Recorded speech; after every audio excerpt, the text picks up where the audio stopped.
Depois do sucesso de This Is Us na NBC e aqui no Brasil pela Fox, as outras emissoras obviamente foram em busca da sua This Is Us e a ABC fez isso com A Million Little Things. Olá, eu sou o Lúcio, esse é o All Pop Stuff e hoje eu vou falar sobre a série A Million Little Things, nova série da ABC, um dramão que eles fizeram para concorrer com a série This Is Us da NBC, que aqui no Brasil passa pela Fox. A série começa assim de uma maneira muito forte, digamos assim, já começa com uma tragédia, que é o personagem John, que ele se suicida. Isso acontece basicamente na primeira cena da série. E nesse meio tempo ali a gente acaba conhecendo também os amigos do John, que é o David, o Rome e o James. Todos eles têm alguma situação que eles estão insatisfeitos na sua vida e querem mudar. Porém, tem um negócio ali. Eles não comentam com ninguém, eles deixam meio que no segredo. Digamos que a série ela tem um enredo muito parecido com uma outra série que a ABC já lançou há muito tempo atrás, mas traz uma nova visão, digamos, para uma história parecida, que é Desperate Housewives, que também temos esse enredo de uma pessoa que morre no primeiro episódio e depois tem um enredo meio que um mistério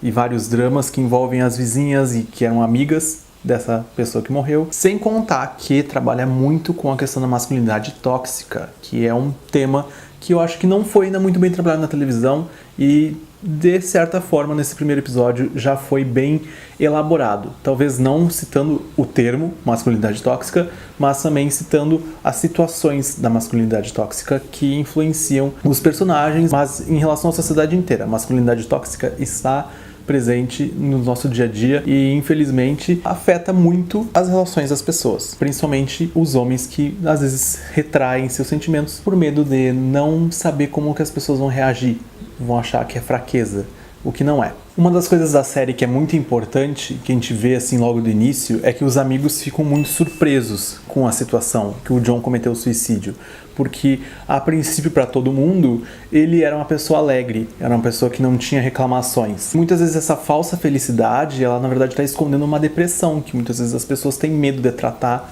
medo de buscar ajuda, medo de comentar com seus amigos se você não está se sentindo bem, que você precisa de ajuda para resolver certo problema. Isso é muito importante que as pessoas façam. Se você precisa de ajuda, qualquer coisa, procura alguém, procura um familiar, procura um amigo, um colega de trabalho, uma pessoa que você confia que vai poder te ajudar em alguma forma.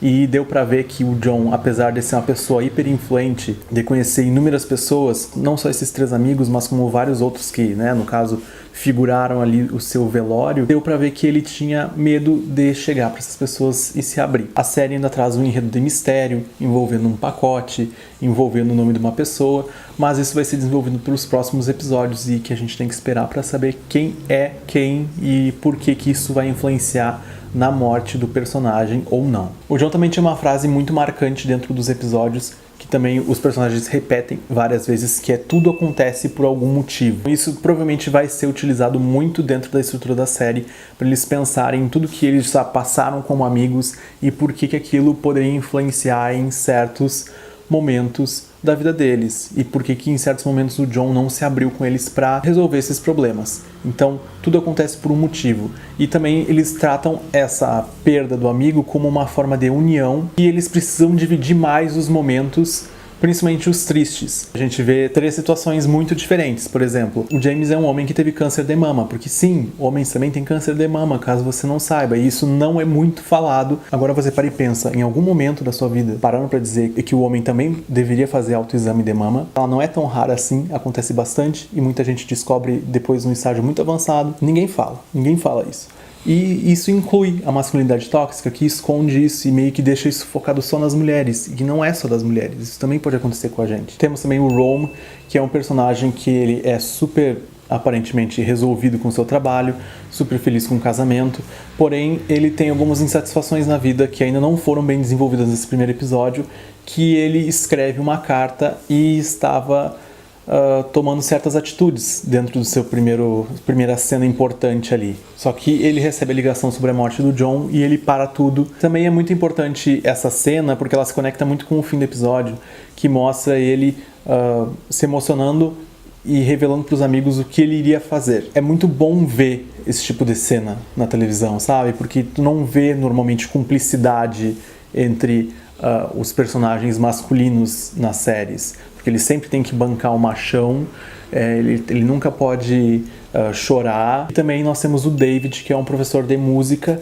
que ele é casado com uma executiva, que ela está sempre trabalhando, ela tem muito tempo fora de casa, mas ele também tem uma outra narrativa de traição, que é falada bem nesse episódio, depois mais pro fim se desenvolve e talvez seja um pouco chocante, assim, eu não estava esperando que aquilo iria acontecer, e talvez a situação toda das narrativas dos personagens deixa aquela situação muito mais pesada do que deveria. E ele também mostra em vários momentos que tem medo de falar sobre os seus problemas para os amigos.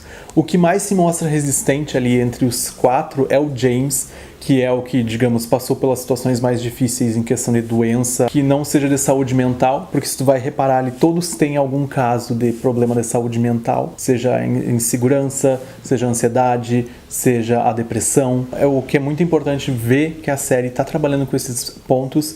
Eu não sei como que eles estão trabalhando lá dentro da emissora, no caso dentro da ABC, com esses aspectos. Eles estão levando essas temáticas para dentro dos programas matinais deles, que normalmente eles fazem isso, então eu imagino que eles devem levar algumas coisas conforme os episódios andarem. E a série aparentemente traz um grande potencial para ser uma concorrente de This Is Us ou de qualquer outra série dramática. Ele tem esse enredo de masculinidade tóxica, que provavelmente vai ser bem desenvolvido nos próximos episódios, que os personagens vão começar a se abrir, vão começar a revelar mais os seus sentimentos, e como isso vai refletir dentro também das relações familiares deles. Dentro do núcleo de amigos, o único que não é casado é o James, que está namorando no momento uma psicóloga que também está passando pela situação do câncer. Ela também tem certas inseguranças sobre o tratamento. Eu acho que eles vão conseguir trazer boas informações para o público. Se em algum momento as pessoas pararem para analisar e levarem algumas daquelas situações para seu dia a dia, vai ser muito bom para todo mundo. Uma parte muito importante da série são as personagens femininas, que ainda não foram muito exploradas no piloto, mas eu imagino que elas vão ter uma grande importância nos próximos episódios. Eu vejo que a Million Little Things, nome difícil, né, tipo Pretty Little Liars, vai ser uma série que, se conseguir desenvolver bem essas temáticas,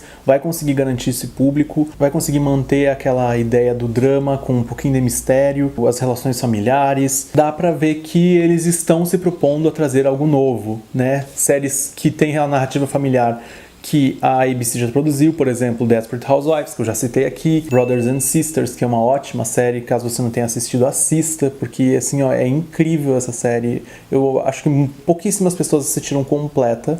É uma das minhas séries favoritas de drama.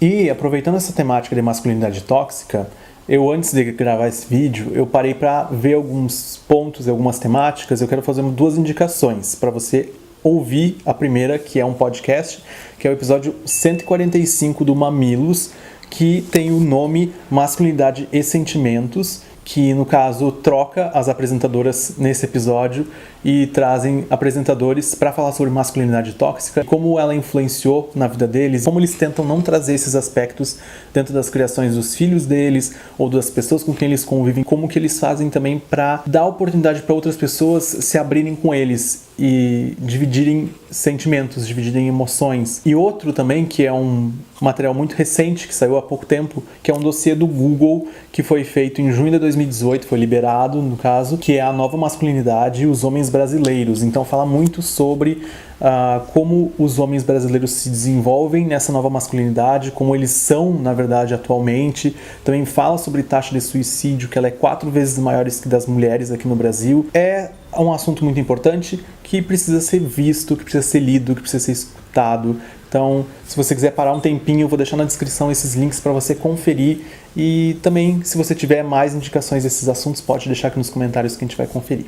É isso por hoje. Se você assistiu a Million Little Things, por favor, comenta aqui embaixo o que você achou da série, se você vai acompanhar essa temporada, né? Porque é uma das séries novas que está estreando lá nos Estados Unidos, que deve chegar por aqui, eu imagino, pela Sony, ou talvez vá direto para Netflix, não sei como é que vai funcionar. Não esqueça também de dar seu like, fazer sua inscrição, ativar o sininho e a gente se vê num próximo vídeo. Tchau!